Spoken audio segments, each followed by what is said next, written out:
This will remind you that I've been here once and can return. Tyrone Power was Saturday afternoon. Oh, I just thought he was the most romantic, beautiful man I'd ever seen.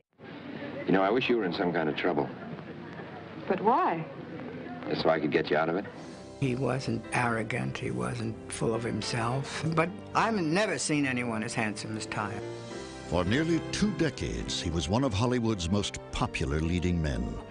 With dark, brooding eyes and dashing good looks, he captivated audiences in historical dramas, romantic comedies, and swashbuckling epics.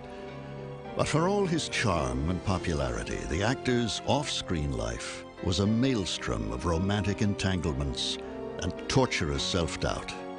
Whatever the intrigues were with Tyrone Power, everybody just loved him.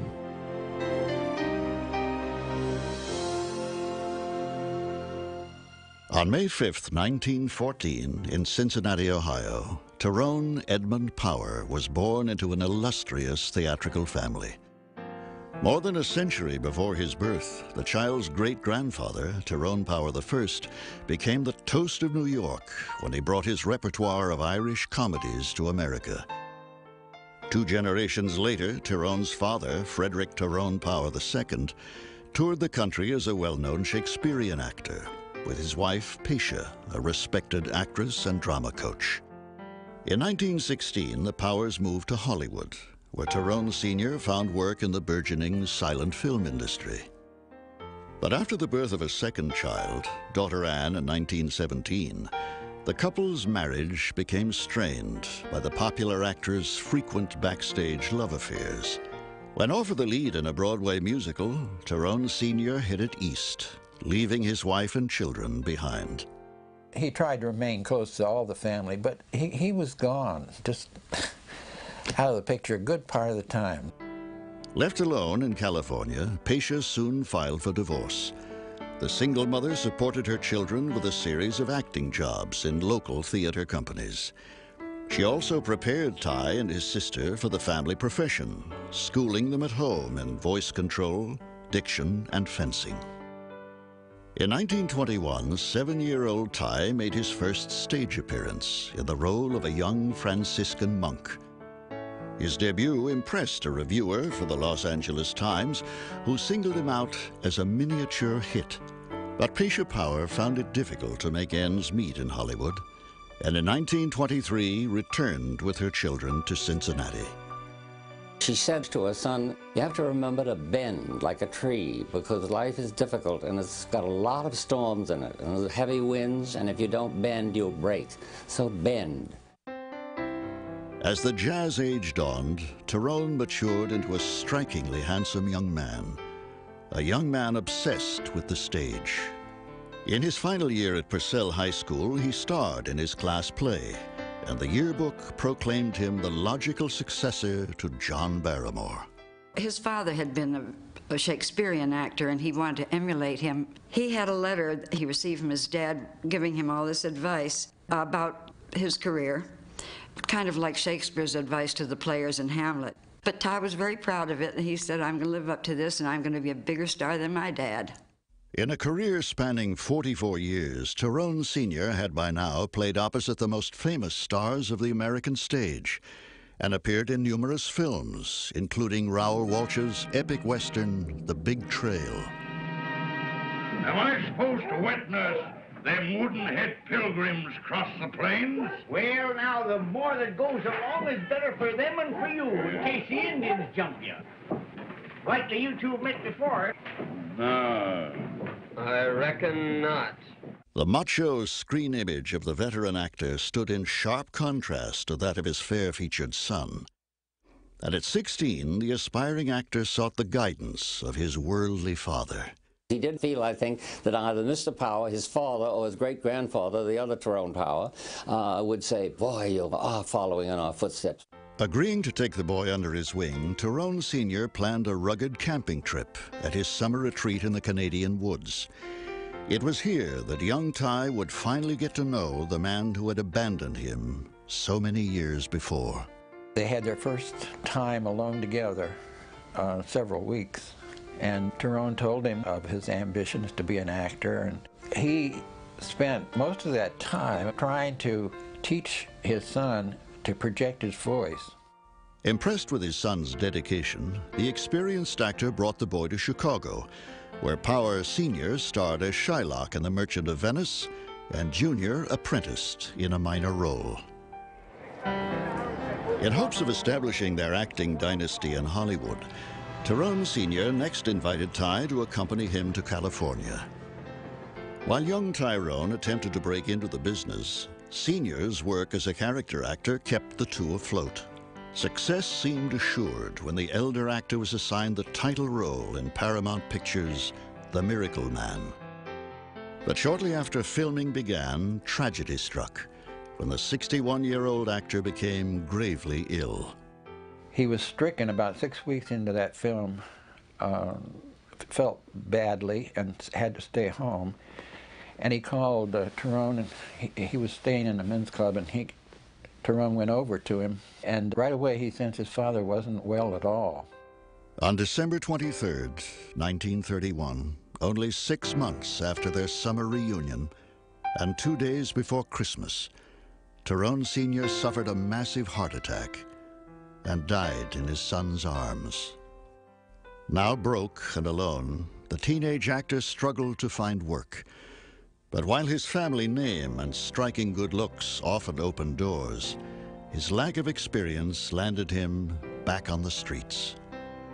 Desperate, he took a small part as an extra in Universal Pictures' Tom Brown of Culver. But the lack of other film offers suggested he might have better luck on the stage. Heading to New York, Ty auditioned for Katharine Cornell and Guthrie McClintock, the impresarios of one of the nation's most prestigious theatrical companies. After being hired for several small roles, his first big break came when he was cast as Benvolio in the company's landmark production of Romeo and Juliet. When the show opened in Los Angeles in 1935, Ty was spotted by a studio talent scout who quickly offered him a 7-year film contract at $200 a week. Ty turned to his mentor, Katharine Cornell, for advice. She said, "Don't do it. You're not ready." She said, "When you're ready, you'll get more and it will be the right time, but don't do it now." And he didn't. He told them no. Declining Universal's offer, Tyrone continued his stage training, appearing with Cornell in a revival of George Bernard Shaw's St. Joan. But at the end of the season, Hollywood beckoned again, and this time the 20-year-old actor couldn't resist. It was a telegram from 20th Century Fox scout who was in New York if he would take a screen test. We went out and celebrated. He bought champagne, and we were just so excited for him. And then when he took the test and he got the contract, of course, he was on cloud 9. In 1936, the studio star system was thriving. And while Metro-Goldwyn-Mayer boasted more stars than the heavens, fledgling 20th Century Fox struggled to establish its own galaxy of talent. Shirley Temple reigned as the studio's top moneymaker, and Alice Faye was its leading lady. But studio boss Darrell F. Zanuck desperately needed handsome male stars to complete his roster. In order to test his new contract player's screen appeal, Zanuck gave Ty a small but effective role in the romantic comedy Girls' Dormitory. What will it take to cheer you up? A diamond bracelet? $1 million francs? Or a dance with me? I don't feel like dancing. Have a drink of champagne. Or maybe I could entertain you with a few card tricks. Though given just a few lines at the end of the picture, Ty captured the attention of powerful Hollywood columnist Hedda Hopper, who claimed she sat through the movie twice just to learn the dashing bit player's name. Nevertheless, the young actor could not convince Zanuck to give him his big break. Frustrated, Ty called on his father's old colleague, director Henry King, who was beginning work on Fox's most prestigious picture of the year, Lloyd's of London. Although popular Don Amici was already slated to star, King recognized potential in Power and decided to give the young man a screen test. And they ran the test of Don Amici in costume for the Lloyds of London, and then they ran the one of Tyrone. Well, all of the yes men around, Zanuck said, "Oh, Amici's the one. He's great," because they thought that's what Zanuck wanted to hear. But Zanuck turned to Henry King and said, "Well, now which one do you want?" And he said, I would go with Power. For one thing, he's better looking. And he said in a few years' time, he's going to be a great star if you do the right things for him. At 22, Tyrone Power, heir to an acting legacy, was about to embark on a career that would far exceed anything his ancestors could have imagined.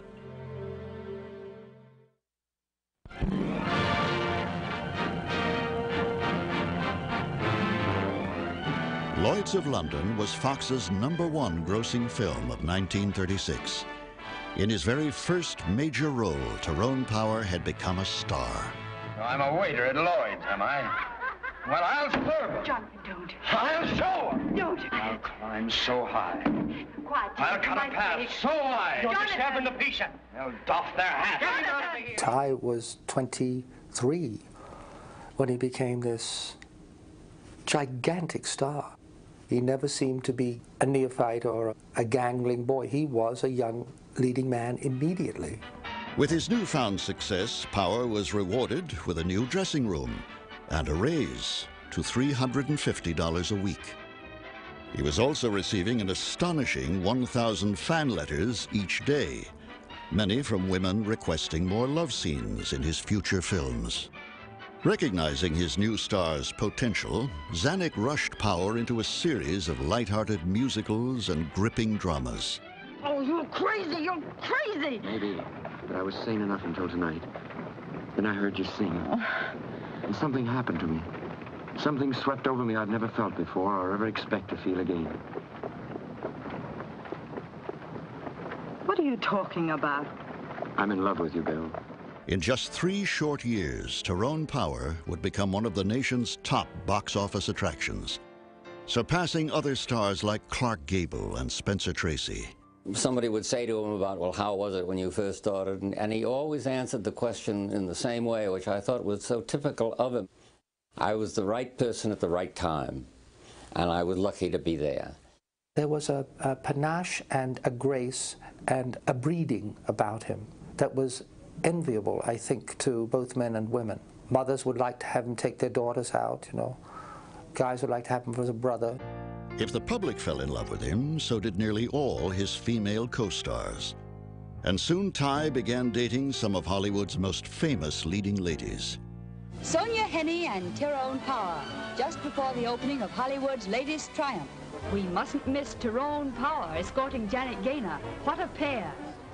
In 1939, MGM's superstar Norma Shearer was so struck by the charismatic young actor that she personally requested him as her co-star in a lavish production of Marie Antoinette. But after the film opened to disappointing reviews, Zanuck vowed he would never again loan his #1 leading man to another studio. Returning to Fox in Suez, an epic costume drama, Power was featured with Fox's newest European import, the glamorous French actress with one name, Annabella. At your service, mademoiselle. Make him bring back my little house. My clothes are in it. Well, why don't you come out and get them yourself? Shame on you. My dear young lady, I don't mind seeing you in your bathing dress. Oh. Shame on you. Oh. The first time it was hello, hello. And like all the girls were crazy about him, I was a little cool not to do exactly like the others. So I called my mother. I'm going to have dinner with Tyrone Power. What? The great Tyrone Power? But you have your old suit and flat shoes. I said, doesn't matter, mother. He asked me to go out for dinner. Power was smitten, and the elegant French actress and Hollywood's favorite leading man soon became inseparable. But Zanuck disapproved of the match. Bachelors, the boss believed, made for better box office. Zanuck wanted to keep him in that role of the glorious matinee idol that all the girls would absolutely flip over. The shop girl in the supermarket, whatever it might be, could dream of saying, you know, maybe I could meet him and I'd be Mrs. Tyrone Power one day. In an attempt to squelch the romance, Zanuck ordered Annabella to Europe to shoot a slate of pictures. Refusing to go, she was placed on studio suspension. Annabella, being a very strong-willed lady, knew that she was fighting Zanuck a good part of the time. Tyrone, he had maybe one little fault. He didn't know enough to say no to somebody like Mr. Zanuck. I'm sure he wanted Tyrone to belong to Fox. Didn't stop my love for Tyrone or Tyrone's love for me. The romantic Hollywood wedding of the 20th century Fox star, king of the screen, and the charm girl from France. Their marriage, long rumored, has now occurred. Tyrone Power and Annabella are now two stars that twinkle as one. Now married, despite Zanuck's strenuous objections, Tyrone Power and Annabella sailed to Europe for their honeymoon.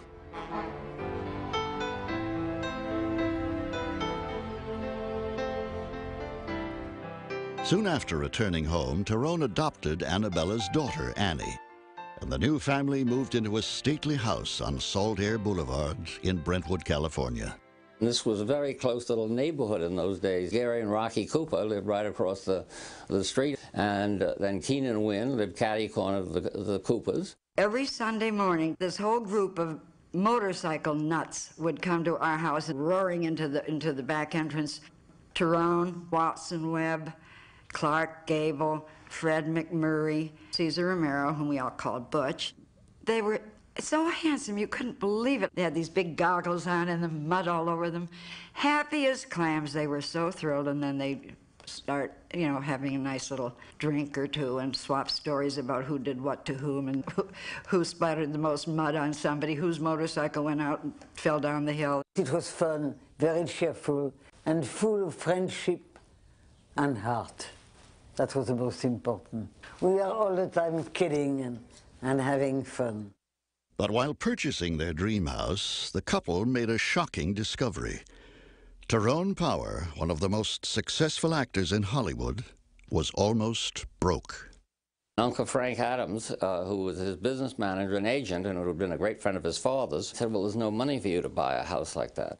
And they found that Mr. Adams was skimming off a huge percentage of his income for handling his money. He didn't like to have to face issues if it was going to be unpleasant. He'd rather walk away from it if he could. Tyrone hated that kind of scene, and Uncle Frank was a member of the family, so it was kind of brushed under the carpet. Uncle Frank was fired, and Ty was forced to let Annabella pay for the house. Never one to bring his personal problems to work, however, Ty maintained a reputation as something of a practical joker. We were wicked then. We had fun. Now, you know, like a dressing room, you know, they're great big square boxes and they're on wheels. Well, we're on location, and Ty and Don get out in the back and push this dressing room and let it go. And I'm telling you, with a hairdresser and a wardrobe woman and myself in it, it's pretty dangerous. In 1940, he secretly filmed this scene for The Mark of Zorro and slipped it into Zanuck's daily screening. This time, Excellency, I take only your money. Next time...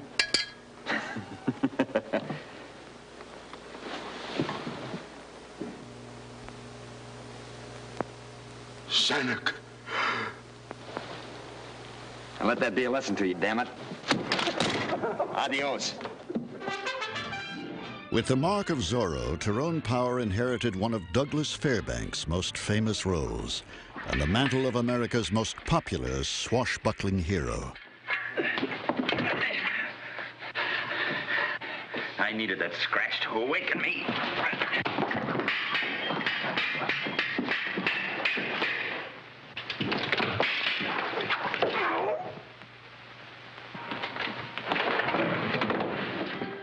In Blood and Sand, released the next year, he reinvented the part of the swaggering matador once made famous by Rudolph Valentino.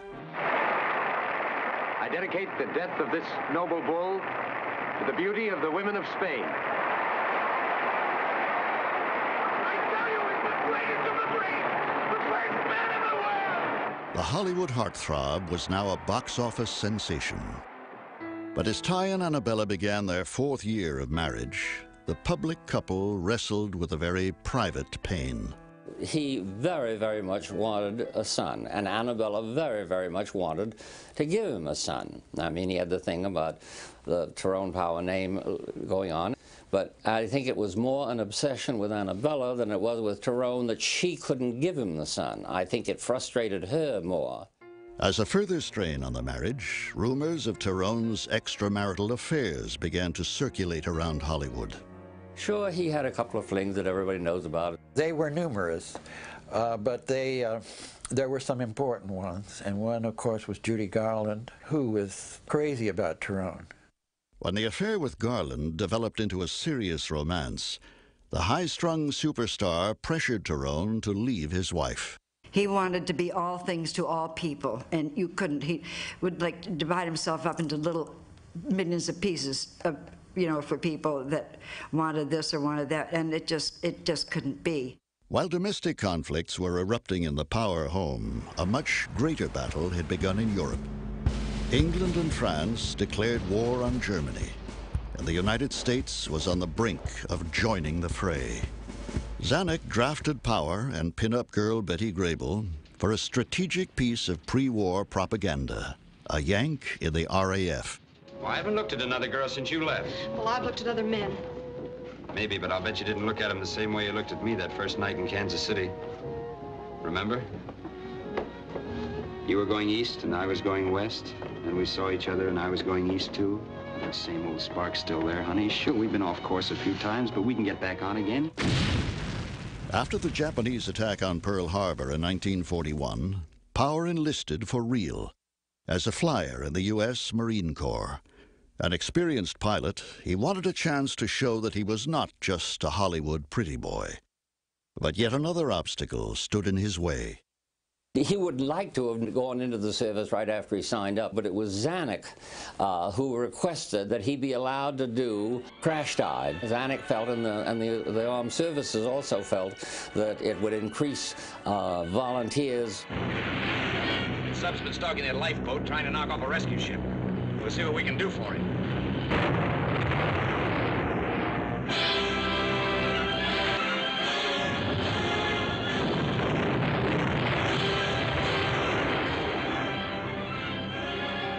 On January 1st, 1943, Tyrone Power reported for active military duty at Camp Pendleton.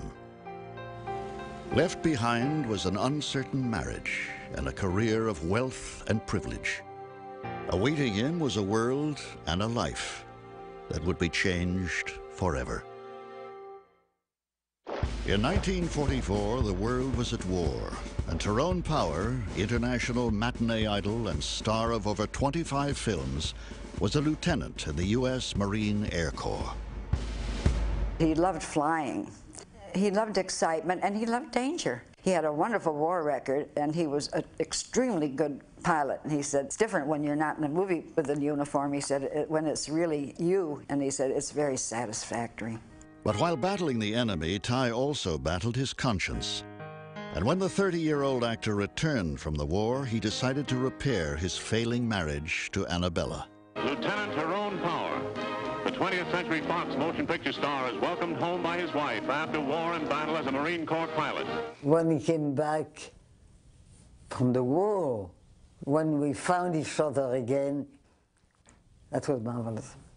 Canada's wind and snow whip up a welcome for Tyrone Power and his wife Annabella. After 3 years of fighting in the warm Pacific, Tyrone chose Canada's wintry blasts for a vacation, and it looks as if he got them. They're going to enjoy this reunion. Tyrone's out of service now after a distinguished record that included participation in the campaigns at Iwo Jima and Okinawa. They were never like this. For his return to the screen, Zanuck cast Power in The Razor's Edge, a powerful adaptation of Somerset Maugham's classic novel. All the things that had been confused before suddenly became clear to me. I had a sense of knowledge more than human. I felt that I'd broken away and was free. The film captured the hearts of post-war audiences searching for more realistic, mature dramas, and went on to earn an Academy Award nomination as Best Picture. His box office status secured, Power next begged Zanuck to let him star in Nightmare Alley, an uncompromising drama concerning a carnival con man whose web of lies leads to a downward spiral of despair and degradation.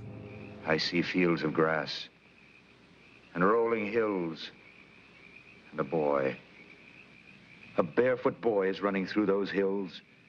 A dog is with him. A dog is with him. Yeah. His name is Don. Go on.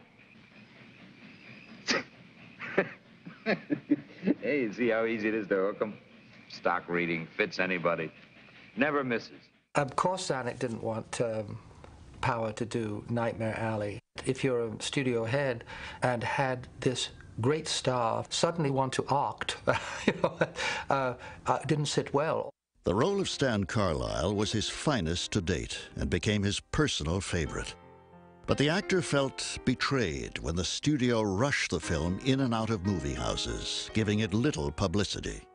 I think then he felt resentment that Zanuck is still being the patriarch. I've served my apprenticeship. I feel that we ought to be more partners than it is son and father, you totally controlling me. As Tyrone's relationship with Zanuck deteriorated, so did his marriage. Though the couple had tried to resolve their differences, in 1947, Ty and Annabella separated and later divorced. He didn't leave Annabella for anybody else. And I will swear on a stack of Bibles that high that that's true. There was nobody else in the picture, but she was really the one that said it's time for us to call quits because I'm never going to be able to give you that son that you want. And there was never one bit of either bitterness or anger or anything. After his divorce from Annabella, rumors began to spread concerning Ty's ambivalent sexual preferences. There was a duality in Tyrone from a sexual point of view, but the men in Tyrone's life never complicated his life, and the women gave him a big headache. After a brief and highly publicized romance with actress Lana Turner, Ty surprised everyone by announcing plans to fly his plane around the world with actor and good friend Cesar Romero. Tyrone Power and Cesar Romero are off on a vacation. Wonder where they're going. We're going to start off with Mexico, then go to Guatemala and the other Central American republics. At the Roman Colosseum, Tyrone Power in Italy, and the 20th Century Fox star tosses a coin into the Trevi Fountain. Ty's life as an eligible bachelor was cut short in Italy when he met young MGM film star Linda Christian. When he opened the door to his fabulous suite, all the bells of Rome started to ring. I don't know, it was incredible. And it was actually the telephone that was ringing. And it was Lana saying, where have you been all evening? Tell me that you love me. And then he looked at me and he said, I love you. And that was that. Following a much publicized courtship, Ty and Linda married in Rome in January 1949. Tyrone Power's bride, Linda Christian, enters the ancient church of Santa Francesca Romana to wed her hero. She's almost an hour late, but Ty waits happily. Tyrone, will you take Bianca Rosa here present for your lawful wife according to the right of our Holy Mother, the Church? I will. All of Rome was just along this street and up the monuments and on the trees and on the lampposts. And I was late because I couldn't get through the throngs. But when the actor returned home, he was disappointed with his next role, that of a swashbuckling hero in a modestly budgeted costume drama. Yes, Esteban. It's me. Orsini. In Prince of Foxes, Power looked tired and older than his 36 years. In 1950, for the first time in 12 years, he failed to rank in the top 10 of U.S. box office attractions. Despite his career frustrations, Ty's life took a bright turn when Linda gave birth to a daughter, Romina Francesca. But when Zanuck featured Power in a series of second-rate films that neither impressed audiences nor challenged his talent, the actor knew that his days at Fox were numbered. You have taken 2 captives from the country of the long knives. The Pony Soldier speaks with the tongue of the snake that rattles. It is Standing Bear who speaks with a forked tongue. He didn't really feel that he had achieved what he wanted to achieve as Tyrone Power actor. Tyrone Power movie star, yeah, he knew that, but that wasn't the thing that was all important to him. Then he started to become a little impatient and wanted better films and better roles, and was looking forward to the time that he wouldn't be under contract and that he could choose his own material. Tyrone Power had made over 40 films and become an international superstar. But when his contract came up for renewal, he refused to negotiate, terminating one of the longest exclusive contracts in Hollywood history. For the first time in 20 years, the actor was free to choose his own roles, live his own life, and make his own mistakes. Away from what he jokingly called penitentiary Fox, Power discovered a new and invigorating freedom. He was just pleased to be out from Zanuck's thumb, of Zanuck really saying, you are going to do this. He just felt that with his track record of what he'd done in the business, he would like more say with the producer of what kind of picture he would do. But with freedom came responsibility, and he was faced with an immediate dilemma during the casting of his first project. Mississippi Gambler, which was his first independent film, which we were supposed to have done together as the Power team. I had to screen test. My competition was Linda Christian, Tyrone Power's wife. I had to walk on the burning coals to get the part. I was very disappointed, and I let him know that he should have been firmer. When Piper Laurie won the starring role, Tyrone generously gave his co-star some advice. He told me about a trick. When you're doing a love scene, look at your partner's eyes and then down at his mouth, and then back to the eyes, and then down to the mouth. He said it's very effective. 20 years under Zanuck's tutelage had taught Tyrone how to make a successful film, and Mississippi Gambler netted him over $1 million. 20th Century Fox this week changed its entire production technique for all of its principal pictures and started the production of Lloyd C. Douglas's famed story, The Robe, in CinemaScope. With The Robe, Darryl Zanuck thought he had the perfect vehicle to lure Power back to Fox. But although Tyrone signed the contract to star, he began having second thoughts. He loved the theater, and he had had it with movies for a while. He just wanted to renew himself, you know, revivify by trotting the boards, as he put it. Withdrawing from the film, Power made the rather risky decision to co-star in a staged reading of Stephen Vincent Benet's epic Civil War verse, John Brown's Body. But when the show premiered in New York, critics hailed it the most exciting theater event of the season, singling out Power's extraordinary performance. Touring with the show for more than a year, he turned down one film role after another. John Brown's body lies smoldering in his grave, or whatever. I thought that he was wasting his talent and his energies doing all these different theater things and taking him away from home. And I'd say, you can do a most beautiful film and that will reach the whole world. Why just a limited audience? Inevitably, Ty's theatrical life took its toll on an already crumbling marriage. Naturally, the women would be at his command and call, or whatever you call it, and I would get these rumors that he wasn't alone. And then Tyrone came home and he said, but why do you worry? Why don't you get yourself a lover, too? After Linda's highly publicized affair with screen actor Edmund Purdom, and despite the birth of a second daughter, Taryn Stephanie, in September of 1953, Ty and Linda decided to divorce. I think if she were to do it over or could do it over, she would have probably preferred to dedicate herself to one man and a family. It just didn't really work out that way. A bachelor once more, Ty was on his own and looking for work. A welcome offer came from an old friend, director Henry King, who asked him to return to Fox for King of the Khyber Rifles. If there's a man among you who will not follow me, let him step forward now and make himself known. I had the lead opposite him in King of the Khyber Rifles. The first scene was a big love scene.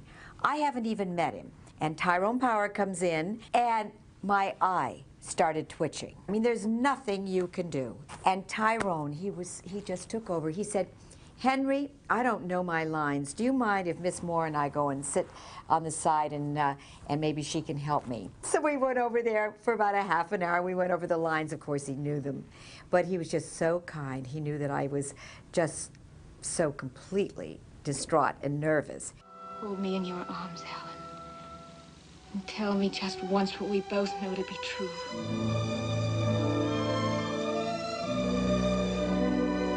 Although he could still cast quite a spell on women, the 40-year-old actor found it difficult to find mature, serious roles. In 1955, he found just the right part, playing Eddie Duchin in the fictional biography of the famed pianist. It's a rare and wonderful experience for any actor to be able to recreate the life of a close personal friend, particularly when that life is as exciting and dramatic as Eddie Duchin's. I went to the studio to watch him. He wanted me to watch him practice the piano. This is going to be interesting because I knew he didn't play. So he had a piano that didn't make any sound. And he learned all the fingering exactly like Eddie Duchin did it. He was such a perfectionist. His perfectionism paid off, and the Eddie Duchin story became one of the top-grossing movies of the year. In 1957, Power formed his own company, Copa Productions, and released the taut and suspenseful Abandoned Ship. There were 26 survivors in a lifeboat meant for 12. But you must have sent a distress signal. You had 7 minutes. You must have sent an SOS and got an acknowledgement. One man alone had to say who was to live. I'll hang you for it, Holmes! And with my blessing! And who was to die. By now, the middle-aged matinee idol had proven that he could thrive outside the studio that had nurtured him for so long. But haunting him was a responsibility to his family and his father that he was unable to ignore. Since boyhood, Tyrone Power had been both blessed and burdened by his theatrical heritage. If you go to Grauman's Chinese and you look at what he said in cement, following in my father's footsteps, that meant a lot to him. There was tremendous feeling of being another Tyrone Power who would be remembered as an actor. At 43, Tyrone had reached the stage in his career when he was no longer a prisoner of his pretty face. Years of training and experience recommended him for a variety of more challenging roles. In 1958, director Billy Wilder cast Power as the charming but devious defendant in Agatha Christie's suspenseful courtroom drama, Witness for the Prosecution. You killed Emily French! No, I didn't. I didn't do it. I didn't kill her. I never killed anybody. He wanted to be that character who was really very spiteful and vengeful. I just didn't understand him wanting it, but he said, you see, it's different. And I played those sappy parts in Pretty Boys, and I don't want to do that anymore. The picture became a box office success, and critics applauded Power's work as magnificent. In May 1958, Power married again, this time to Deborah Ann Menardo, a free spirit in her mid-20s who had dated Elvis Presley. Well, he still wanted a son, and we used to talk about it a lot. When he went with Debbie, she told him she would have a boy for him. He said, I have to have a son. Several months after the wedding, Debbie announced her pregnancy. Though devoted to his daughters, the actor fervently hoped for a boy who would carry on the Power dynasty. He said to me, Terry, if I died tomorrow, I wouldn't mind. He said, I've had such a wonderful life. He said, I can't think of anything else I could ever experience. It's been so grand and wonderful. And he said, wait, there's only 2 things I would like. I would like a son, and I would like to die on stage.